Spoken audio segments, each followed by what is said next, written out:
Emang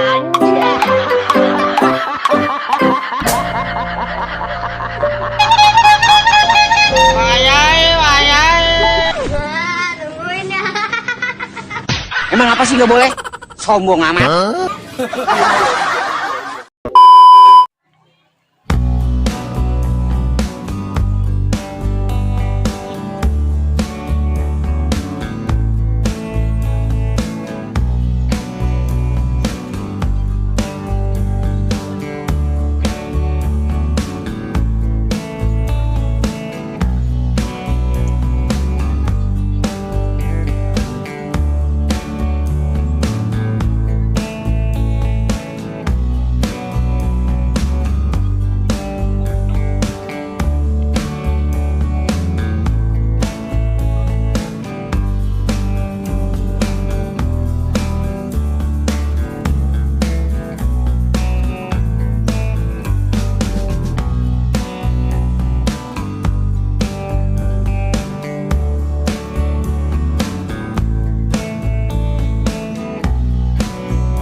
Muhammad.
Sambil menikmati perjalanan, saya akan mencoba membacakan artikel sebuah info dari profil Mbah Minhaj yang ada di Tanjung Rejo, Badekan ini.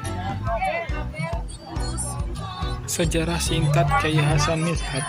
Desa Tanjung Rejo merupakan salah satu desa di daerah Ponorogo, Jawa Timur sebelah barat. Diceritakan oleh seorang takmir Masjid Baitul Mustaqim sekaligus menjadi juru kunci makam yang bernama Mbah Gunawan.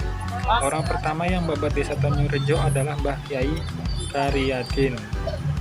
Karena dahulu di daerah itu terdapat banyak pohon tanjung, sehingga dinamakan daerah Tanjung Sari.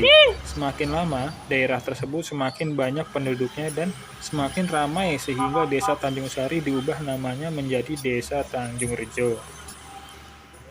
Di desa Tanjung Rejo tersebut terdapat sebuah makam yang dipercaya oleh masyarakat sebagai salah satu waliullah, yaitu makam Mbah Minhaj.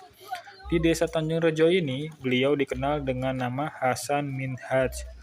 Beliau wafat sekitar 250 tahun yang lalu atau sekitar bertepat pada tahun 1768. Menurut penuturan juru kunci makam Mbah Gunawan, dahulu kala Kyai Minhaj merupakan seorang ulama yang terpandang di desa itu. Mbah Minhaj pada masa itu merupakan tokoh ulama di daerah Tanjung Rejo, Badekan. Tutur Mbah Gunawan, beliau dipercaya mempunyai beberapa makam, namun yang sudah dibuktikan keberadaannya oleh Mbah Gunawan ada di Ponorogo dan di daerah komplek Keraton Surakarta, tepatnya di Kampung Gabudan. Di Surakarta, beliau dikenal dengan nama Kyai Minhajul Abidin. Juru kunci makam Mbah Minhaj di Surakarta adalah seorang janda miskin yang hidup sendiri, bernama Mbah Giyarsi. Menurut cerita yang ada, beliau pernah ditemui oleh Mbah Minhaj dan berpesan untuk merawat suatu makam dan jangan ada yang merusak makam tersebut. Pada saat itu Mbah Giyarsi belum mengetahui bahwa makam yang diamanahkan tersebut adalah makam Mbah Minhaj. Menurut Mbah Gunawan, Kyai Minhaj dikenal sebagai guru tasawuf Keraton Surakarta. Beliau dipercaya masih memiliki garis keturunan dengan Sunan Ampel Surabaya. Sedangkan istrinya berasal dari daerah Pabelan, Kedu, Jawa Tengah, dan beliau dikaruniai dua orang putra yaitu Kyai Hasan dan Kyai Umar. Dahulu kala beliau mendirikan sebuah pondok pesantren dan juga masjid yang diberi nama Masjid Baitul Mustaqim yang terletak di tepi sungai berbatasan dengan desa Tanjung Rejo dengan desa Karangjoho. Beliau dikenal sebagai ahli tasawuf. Meskipun terkenal sebagai ahli tasawuf, namun beliau juga mengajarkan beberapa bidang ilmu lainnya, seperti beliau mempunyai santri banyak dari luar daerah Ponorogo. Sebagai seorang waliullah, Kyai Hasan Minhaj hidup layaknya manusia biasa, namun ada beberapa keistimewaan yang dimiliki beliau sebagai wali Allah. Konon, katanya seperti diceritakan Mbah Gunawan, bahwa semasa hidup beliau, orang-orang di sekitarnya tidak mengetahui kapan beliau makan atau minum. Namun beliau sangat penyayang terhadap santri-santrinya, sehingga setiap makanan yang dimiliki beliau diberikan kepada santrinya atau orang-orang di sekitarnya yang membutuhkan. Beliau seorang makrifat, sehingga apa yang ada dalam pikiran orang lain beliau sudah tahu sebelum diutarakan. Wallahu a'lam. Seorang wali meskipun sudah meninggal, tetapi ruh mereka tetap hidup sehingga kadangkala masih banyak orang yang ditemui oleh beliau. Pernah suatu ketika beliau dikabarkan meninggal dunia, namun pada saat yang sama beliau berada di lain daerah. Ketika ada mara bahaya, beliau terkadang juga membantu. Selain berdakwah, beliau juga mampu mengobati orang-orang yang sakit. Sampai sekarang, alat-alat yang digunakan beliau untuk meramu obat-obatan masih disimpan oleh Mbah Gunawan. Beberapa peninggalan Mbah Hasan Minhaj tersimpan di kediaman Mbah Gunawan seperti kitab-kitab yang pernah ditulis beliau sebagai tersimpan di perpustakaan Keraton Surakarta. Rumah yang ditempati Mbah Gunawan merupakan peninggalan dari Mbah Minhaj yang berdiri beberapa abad yang lalu sampai sekarang masih kokoh berdiri. Hanya sebagian kecil yang direnovasi. Kisah ini merupakan kisah masyarakat dan masih dipercaya sampai sekarang. Untuk mengulik sejarah ini, kami hanya sampai pada juru kunci makam Kyai Hasan Minhaj yang berada di desa Tanjung Rejo, Badekan. Wisata religi Ponorogo yang satu ini kerap dikunjungi para pejabat. Mereka tak jarang datang untuk meminjam payung pusaka. Ponorogo memiliki cukup banyak tempat-tempat wisata religi, bahkan tak sedikit yang menjadi tujuan utama para pejabat dan petinggi negara. Salah satunya adalah makam Astana Serandil. Saidi, 63 tahun, juru kunci atau kuncen makam Astana Serandil, mengatakan menjelang tahun politik banyak pejabat datang ke Astana Serandil.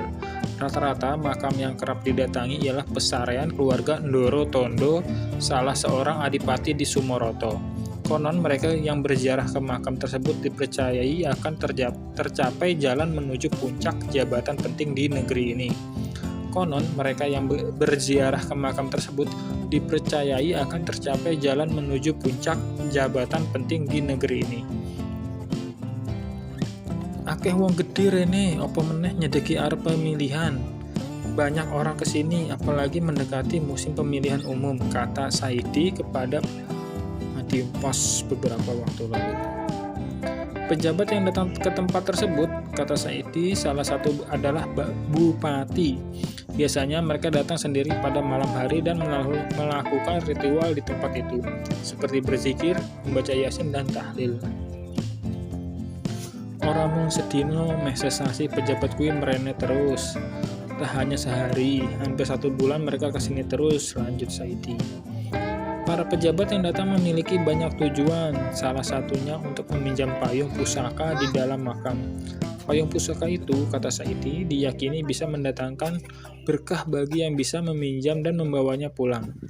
Tentu saja, mereka yang bisa meminjam payung pusaka adalah orang-orang tertentu yang memenuhi syarat, dan syarat itu antara lain seorang pejabat atau calon pejabat yang telah mendapatkan wangsit melalui ritual khusus di Serandil. Saidi mengaku telah menemukan banyak bukti atas tercapainya cita-cita seseorang yang meminjam payung pusaka di Serandil. Kudu gawe ritual khusus lek arep nyilih payung, kudu oleh wahyu dhisik, lage iso nyilih harus membikin ritual khusus jika ingin meminjam payung, harus mendapatkan wahyu dahulu baru boleh meminjam, kata Mbah Saidi. Makam Astana Serandil terletak di Desa Serandil, Kecamatan Jambon, Kabupaten Ponorogo. Cukup mudah jika ingin menjangkau lokasi makam ini. Makam ini berada tidak jauh dari jalan raya yang menghubungkan Ponorogo dan Kecamatan Badekan. Di sana, peziarah juga mengunjungi makam Raden Mertokusumo, yaitu patih dari Kabupaten Polorejo yang menjadi pendukung Pangeran Diponegoro dalam melawan penjajahan Belanda. Biasanya, pada malam tertentu, pada peziarah berdatangan dan memenuhi areal pemakaman hingga menjelang subuh. Mereka berdoa meminta barokah dan karomah agar berbagai keinginannya terkabul. Lokasi makam yang berada di atas bukit kian menambah daya tarik mistis yang kuat. Selanjutnya, saya juga akan mencoba membacakan artikel dari Pesarean Astana Serandil Jambon Ponorogo ini. Pesarean Astana Serandil terletak di Desa Serandil, Kecamatan Jambon atau 11 km ke arah barat kota Ponorogo menuju Badekan. Pesarean Serandil merupakan komplek atau himpunan kesatuan dari beberapa makam para keturunan Bupati Sumoroto. Ditinjau dari segi geografis, Pesarean Serandil terletak di areal perbukitan yang saling sambung-menyambung yang semuanya berjumlah 5 bukit. Jika diurutkan mulai dari barat ke timur, kelima bukit tersebut adalah Bukit Lemu, Bukit Banca, Bukit Ngerayu, Bukit Serayu, dan Bukit Serandil, sedangkan Pesarean Serandil terletak di Bukit Serayu, yang artinya Sugeng Rahayu atau Bukit Pembawa Keselamatan. Tokoh pertama yang dimakamkan dan yang menjadi cikal bakal berdirinya Pesarean Serandil adalah Raden Mertokusumo, yaitu patih dari Kabupaten Polorejo yang menjadi pendukung Pangeran Diponegoro dalam melawan penjajah Belanda. Setelah Raden Tumenggung Brotonegoro, Bupati Polorejo gugur dalam melawan penjajah Belanda. Patihnya yang bernama Raden Dipotaruno berhasil meloloskan diri. Kemudian beliau melarikan diri ke Desa Serandil dan bersembunyi di Goa Batu yang ada di Bukit Ngerayu. Setelah situasinya aman, beliau memberanikan diri keluar dari persembunyiannya, dan diperkirakan sejak saat itu beliau berganti nama menjadi Raden Mertokusumo. Dalam usaha menghindari usaha pengejaran prajurit Belanda, oleh karena itu masyarakat Serandil lebih mengenal nama Raden Mertokusumo daripada Raden Dipotaruno. Sampai sekarang di Desa Serandil, Raden Mertokusumo menjadi sesepuh panutan masyarakat Serandil bersama Kiai Mohibat. putra Kiai Hasan Yahya dari Tegalsari, yakni tokoh pertama yang membuka atau membabat desa Serandil. Kedua tokoh tersebut sangat dihormati oleh masyarakat Serandil sampai sekarang. Sebelum Raden Mertokusumo meninggal dunia, beliau berpesan kepada masyarakat Serandil bahwa jika beliau meninggal dunia, jenazahnya supaya dimakamkan di Bukit Serayu yang artinya Sugeng Rahayu atau Bukit Pembawa Keselamatan. Karena atas pertolongan Allah. Di Bukit Serayu itulah beliau berhasil menyelamatkan diri dari kejaran prajurit Belanda. Pada waktu Kabupaten Sumoroto diperintah oleh Raden Mas Tumenggung Sumonagoro atau Bupati Sumoroto kedua, sekitar tahun 1830-an, beliau mengajukan permohonan kepada Raja Surakarta Sunan Pakubuwono IV agar desa Serandil yang luasnya 70 hektar dijadikan sebagai daerah perdikan atau bebas pajak untuk menjaga dan memelihara pesarian Serandil dan sekaligus akan dijadikan sebagai pemakaman para keturunan Bupati Sumoroto. Dan permohonan tersebut dikabulkan oleh Sunan Pakubuwono IV. Kemungkinan pembuat pagar keliling yang berukuran 24 meter x 24 meter pada pesarian Serandil yang tetap kokoh sampai sekarang sudah dimulai pada masa pemerintahan Raden Mas Tumenggung Sumonagoro, yang kemudian disempurnakan pada tahun 1931 sesuai petunjuk papan nama yang terdapat pada pesarian Serandil. Jika dibandingkan dengan makam-makam Islam yang ada di Nusantara, pesarian Serandil termasuk pemakaman yang relatif muda usianya, yaitu dibangun pada abad ke-19. Namun ciri khas sebagai makam Islam Nusantara masih tetap melekat, seperti adanya pengaruh budaya asli bangsa Indonesia, budaya Hindu maupun budaya lokal Jawa. Ditinjau dari segi tata letak makam, pesarian Serandil terletak di area perbukitan yang menganut pola pembagian pelataran menjadi 3 halaman. Halaman pertama di luar gedung, sedangkan pelataran kedua dan ketiga berada di dalam gedung. Pola pembagian pelataran menjadi 3 halaman tersebut merupakan budaya asli bangsa Indonesia, yakni menyerupai punden berundak, yaitu tempat pemujaan terhadap roh nenek moyang yang berbentuk piramida berteras, di mana bagian belakang lebih tinggi dari bagian depan. Biasanya pada halaman belakang atau halaman ketiga terdapat makam yang paling dikeramatkan. Terbukti selain terdapat makam Raden Mertokusumo sebagai cikal bakal pesarian Serandil, juga terdapat 2 makam Bupati Sumoroto, yakni makam Raden Mas Brotodirjo, Bupati Sumoroto III, dan Raden Mas Adipati Brotodiningrat, Bupati Sumoroto IV. Lain halnya dengan makam Raden Mas Tumenggung Prawiradirja, Bupati Sumoroto I, makamnya berada di Pasarian Setono Ponorogo. Sedangkan Raden Mas Tumenggung Sumonagoro, Bupati Sumoroto II, makamnya berada di Ampel Gading, Surabaya.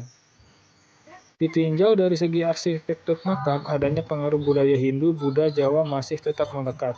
Hal ini dapat diketahui dengan adanya Kori Agung, yaitu gapura yang berpintu dan beratap sebagai pintu gerbang tempat keluar masuk makam dari halaman pertama menuju halaman kedua dan ketiga. Kori Agung merupakan peninggalan budaya agama Hindu yang berfungsi sebagai pintu gerbang bangunan candi. Setelah Islam mulai berkembang, Kori Agung dijadikan sebagai pintu gerbang makam dan pintu gerbang masjid. Kori Agung atau gapura pada pesarian Serandil yang atapnya berbentuk limasan adalah bukti adanya pengaruh budaya lokal atau budaya Jawa, karena limasan itu sendiri merupakan ciri khas bangunan rumah Jawa selain joglo dan serotong.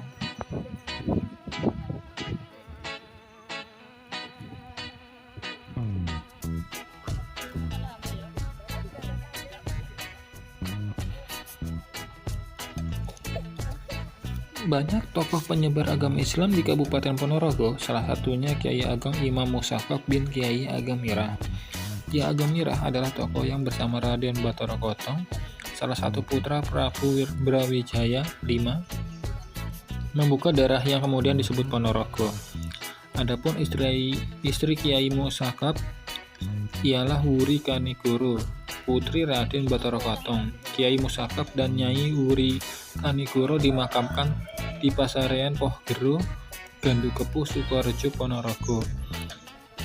Untuk menghormati perjuangan Kiai yang juga keluarga bangsawan itu, setiap tahun masyarakat Ponorogo memperingati hari wafat Kiai Musakab setiap 15 Muharram. Tahun ini adalah haul yang ke-28 Kiai Musakab dan dilaksanakan di Masjid Al-Istad di dekat makam Kiai Musakab. Haul Kiai Musakab mulai digerakkan sejak tahun 1993 silam oleh para keturunannya di Ponorogo.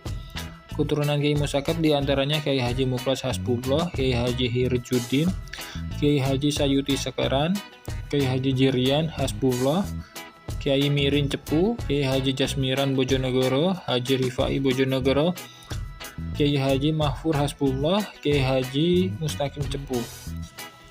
Kegiatan haul diawali dengan zikir tanfaul mukminin dan diakhiri dengan mauzah hasanah oleh Ketua Lembaga Dakwah Nahdlatul Ulama Ponorogo.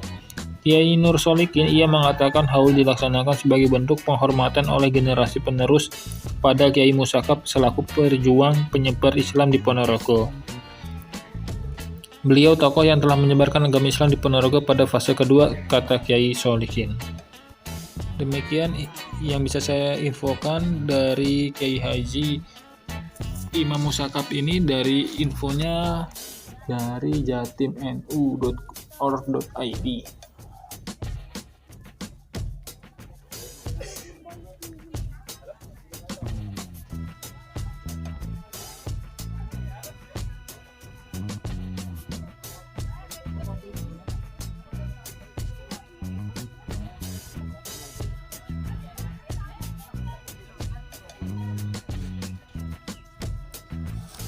Selanjutnya ialah makam Kiai Imam Puro di Desa Sukosari, Kecamatan Babatan, Ponorogo. Tokoh penyebaran agama Islam di Ponorogo pada sekitar tahun 1700 Masehi, salah satunya adalah Eyang Imam Puro, cucu Sultan Banten dan cucu menantu Ki Ageng Muhammad Besari Tegasari. Beliau putra pertama dari Eyang Tu Bagus Abu Yamin, Demangan Siman, Ponorogo, Jawa Timur. Konon sekitar tahun 1700-an Masehi bertepatan perang melawan penjajahan, diperlukan penguatan penjagaan keamanan 4 penjuru atau papat pancer wilayah Ponorogo sekaligus melakukan syiar agama Islam.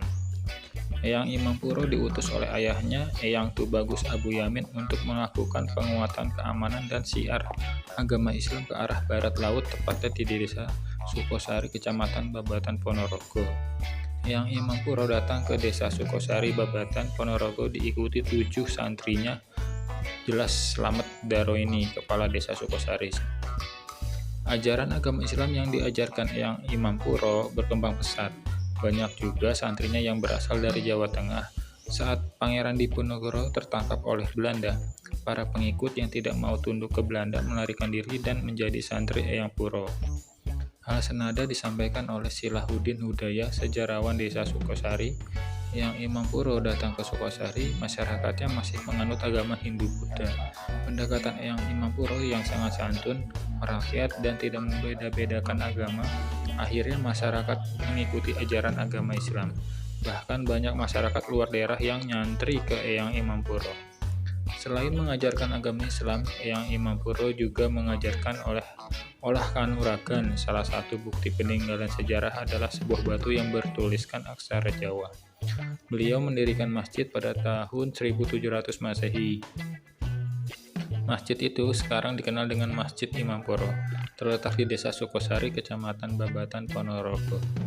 Eyang Imam Puro wafat dan dimakamkan di belakang masjid. Sampai saat ini, banyak peziarah kota ke makam tersebut, terutama setiap malam Rabu, bahkan peziarah dari luar Ponorogo.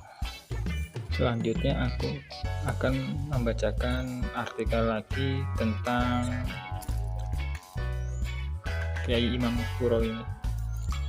Di Sukosari ada masjid bernama Masjid Imam Puro. Masjid itu berada dekat Pasar Danyang, sebuah pasar yang dalam catatan J. Knebel 1909 disebut tempat petilasan Kanjeng Raden Mas Adipati Surodiningrat I, Bupati Panaraga.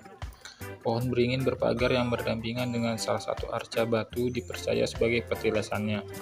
Tempat ini dahulu dipakai untuk haul dan nyadran masyarakat sekitar 393 sampai 394. Kisah Masjid Imam Puro berdampingan dengan kisah masa lalu Pasar Danyang, Sukosari, Babatan, Ponorogo. Imam Puro dipercaya terkait proses penyebaran Islam di Ponorogo pasca keberhasilan penyebaran Islam Bathara Katong. Menurut keyakinan warga setempat, sebelum kedatangan Bathara Katong, Syekh Muhammad Al-Farisi atau Kiai Mojo Lintang, murid Syekh Subakir, telah menyebarkan Islam di daerah ini. Namun pengaruh Hindu-Buddha yang masih kuat membuat upaya dakwahnya belum sepenuhnya berhasil. Pada abad ke-17, sekitar tahun 1760, Kiai Ageng Imampuro, salah satu murid Kiai Muhammad Besari, mulai menyebarkan Islam di desa ini. Setelah berhasil membantu Kesunanan Surakarta yang saat itu dipimpin oleh Pakubuwono II, Hasan Besari dan Bagus Hadrun Basyariah menghadapi pemberontakan geger pecinan.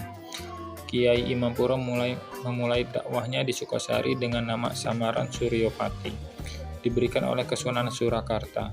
Seperti yang diceritakan oleh Imam Fatokah, Kiai Imampuro menerapkan strategi dakwah dengan mendekati para petani dan bertransaksi di Pasar Demung, Danyang bersama santrinya. Selama berinteraksi di pasar, beliau kerap menyelipkan dakwah kepada masyarakat. Dalam bidang kebudayaan, terdapat arca peninggalan Hindu-Buddha di sekitar makam dan Masjid Kiai Ageng Imampuro, menandakan penghormatan beliau terhadap kepercayaan masyarakat setempat. Di bidang pendidikan, beliau berhasil mendirikan masjid dan pesantren yang menampung ribuan santri dari berbagai daerah. Kiai Ageng Imampuro yang memiliki hubungan dengan Kesultanan Banten wafat pada tanggal 12 Rabiul Awal 1223 Hijriah atau 12 Mulut dalam penanggalan Saka, atau 8 Mei 1808 Masehi.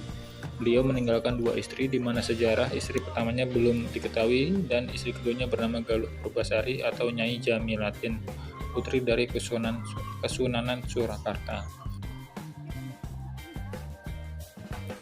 Sekarang kita sudah berada di makam Syekh Muhammad Al-Farisi yang berada di Sukosari, Babatan Ponorogo. Tidak dapat banyak informasi yang saya dapatkan tentang makam Syekh Muhammad Al-Farisi ini, tapi ada sedikit, nanti saya akan jelaskan.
Sekilas tentang makam Mojo Lintang, terdapat beberapa makam yang ada di komplek makam Mojo Lintang.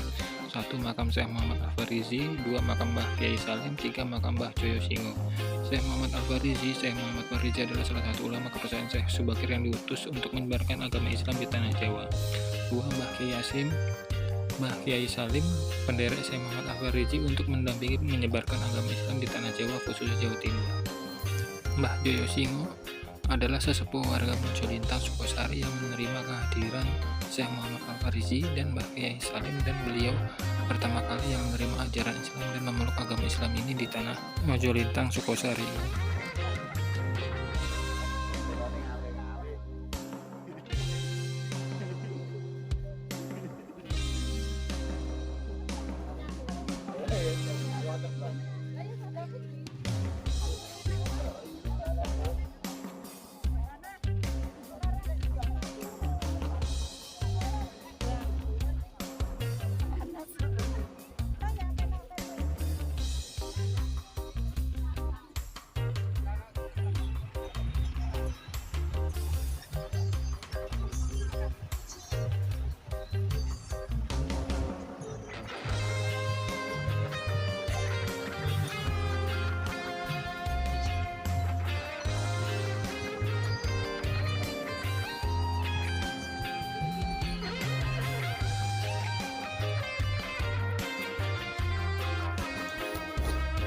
Masjid dan makam Kiai Ageng Umar Sodik Babatan, Kabupaten Ponorogo seringkali dikunjungi penziarah untuk ngalap barokah dari almarhum sang kiai.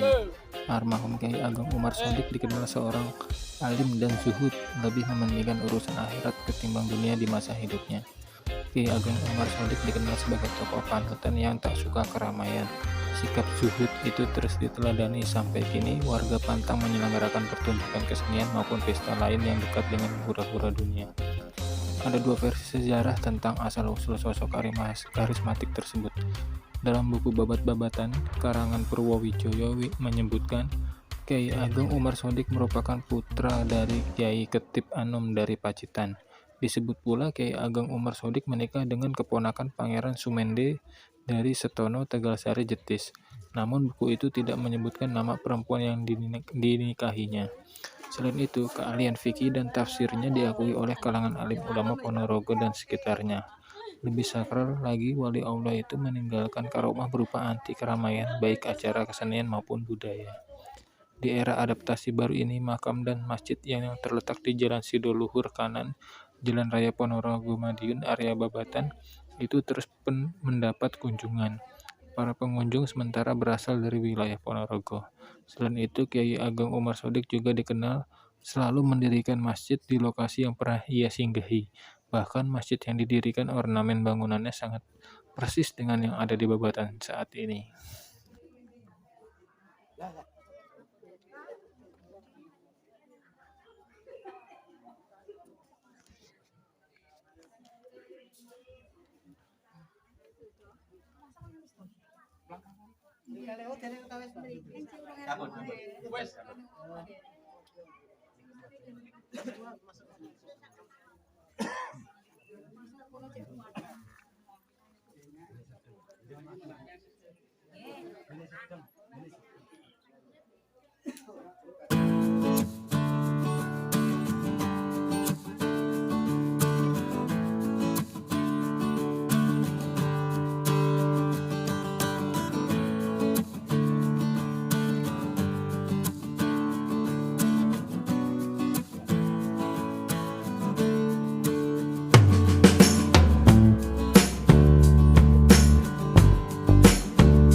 Mbah Fadilah adalah ulama pendiri pondok di Gentan Ngerupit Jenangan Ponorogo. Beliau adalah mursyid pertama Torekoh Naksobandiyah di Ponorogo. Beliau seangkatan dan sekaligus teman dengan Mbah Kaji Duloh, masih keturunan Kiai Ageng Besari Tegalsari, Ilang Suro di Keraman Ponorogo. Beliau dimakamkan di belakang masjid yang didirikan oleh beliau, dan uniknya masjid Gentan ini diambil dari kata genta, yang artinya lonceng yang menggema. Dari cerita orang-orang tua dulu, pada setiap jam tertentu dari masjid ini terdengar lonceng, tersering pada waktu tengah malam. Murid terkenal beliau adalah Kiai Abu Dawud, pendiri pondok pesantren Duri Sawo Nologatan Ponorogo. Dan di pondok inilah Kiai Zarkasi, penerus pendiri pondok Darussalam Gontor atau Trimurti Gontor, menimba ilmu dan sekaligus dibaiat Torekoh Naksobandiyah. Hanya sedikit yang bisa saya informasikan tentang Mbah Fadilah ini, karena di artikel cuman itu aja. Dan sebenarnya kita pengen masuk ke dalam makam, cuma karena situasinya panas dan tidak muat, tempatnya sempit, jadi kita berziarahnya lewat sini di teras masjid, di dalam masjid sini. Oke, setelah ini kita akan lanjut ke makam Mbah Batar. Gimana keseruannya? Tonton terus videonya.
Bathara Katong atau Joko Pitutur atau Joko Piturun atau Haryo Harakali adalah pendiri Kabupaten Ponorogo dan juga merupakan adipati pertama di Ponorogo.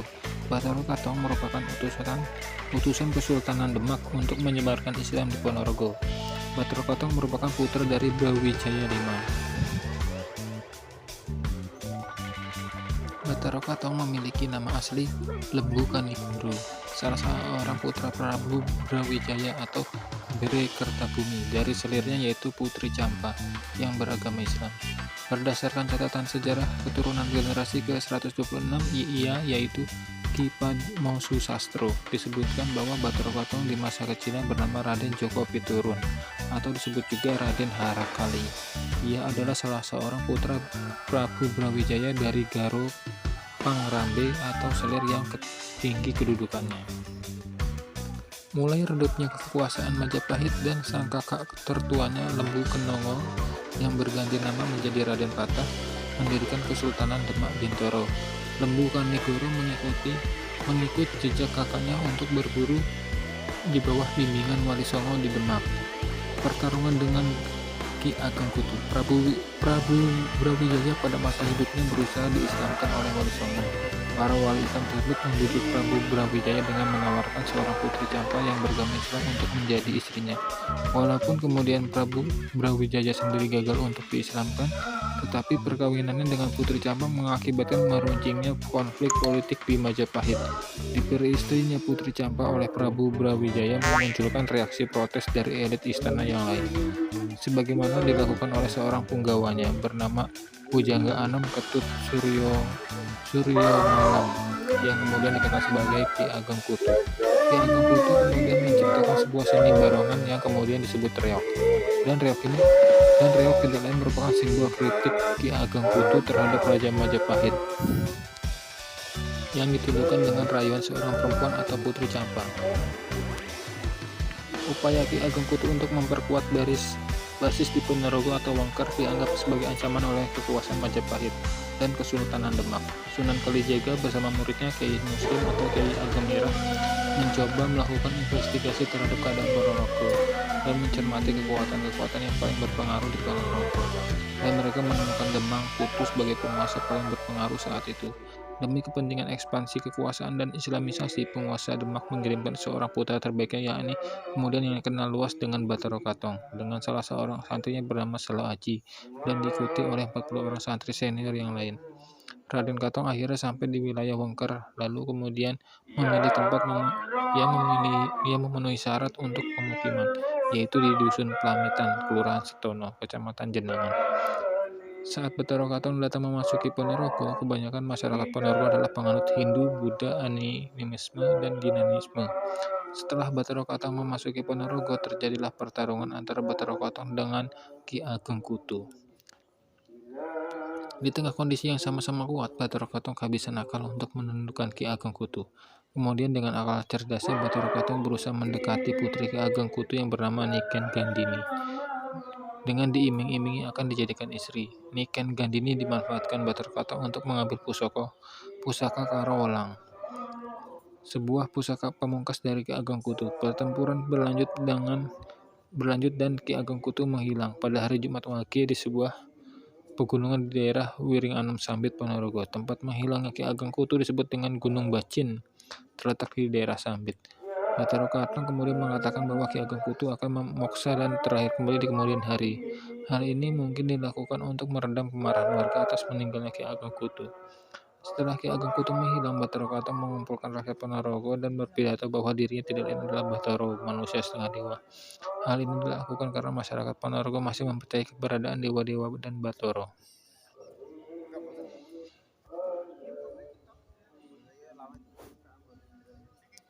Pada tahun 1486, hutan dibabat atas perintah Bathara Katong. Banyak gangguan dari berbagai pihak, termasuk makhluk halus yang datang. Namun karena bantuan Warok dan para prajurit Wengker, akhirnya pekerjaan membabat hutan itu lancar. Setelah hutan selesai dibabat, bangunan-bangunan didirikan sehingga penduduk pun berdatangan. Setelah Istana Kadipaten didirikan, Bathara Katong kemudian memboyong permaisurinya, Niken Gandini, ke istana Kadipaten, sedang adiknya Suromenggolo tetap di tempat, yakni di dusun Ngampel. Sekarang daerah yang baru saja dibangun itu diberi nama Pranara, yang berasal atau diambil dari sebuah babat legenda Pramanaraka. Menurut cerita rakyat berkembang secara lisan, Pono berarti wasis, pintar, mumpuni, dan raga artinya jasmani, sehingga kemudian dikenal dengan nama Ponorogo. Batara Kota kemudian menjadi adipati di Ponorogo. Menurut Handbook of Oriental History, hari wisuda Batara Kota sebagai adipati Kadipaten Ponorogo yaitu pada hari Ahad tanggal 1 bulan Besar 1818 bertepatan dengan tanggal 1 Agustus 1946 atau 1 Zulhijjah 901 Hijriah. Selanjutnya tanggal 11 Agustus ditetapkan sebagai menjadi Kabupaten Ponorogo. Kesenian reog yang menjadi seni perlawanan masyarakat Ponorogo mulai dilakukan dari unsur pemberontakan dengan menampilkan kreativitas tentang kerajaan Bantarangan sebagai sejarah reog. Para punggawa dan tutup Batara Kota inilah yang mulai mendirikan pesantren-pesantren sebagai pusat pengembangan agama Islam. Selanjutnya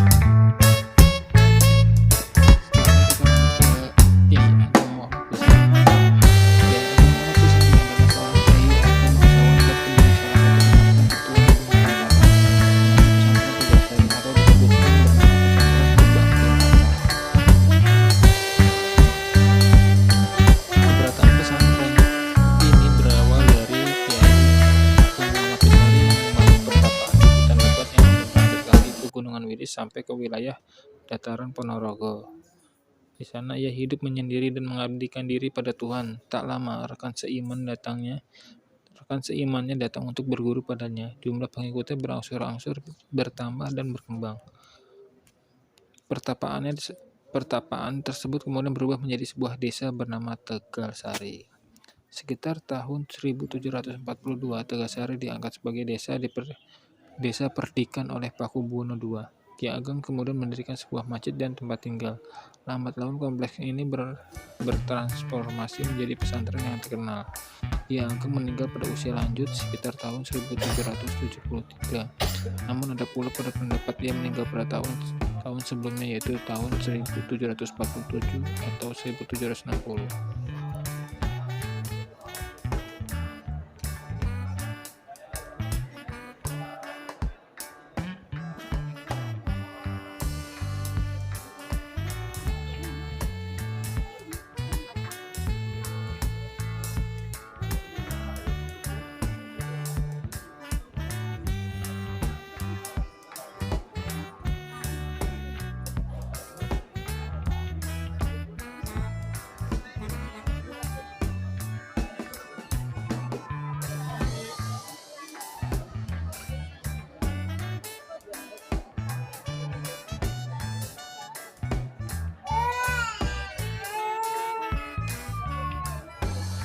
Di penghujung video ini saya ingin mengucapkan banyak terima kasih buat semua yang udah nonton, dan saya ingin mengucapkan mohon maaf bila masih banyak kekurangan dan kesalahan di dalam pembuatan video ini, maupun berupa dari segi video maupun dari segi audio. Oke, terima kasih sekali lagi, sampai jumpa di video selanjutnya. Bye bye. Assalamualaikum warahmatullahi wabarakatuh.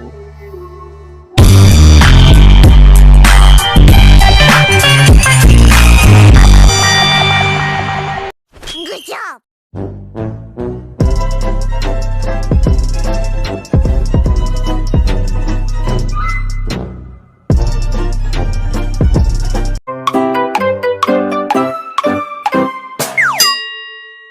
La la la la la la la.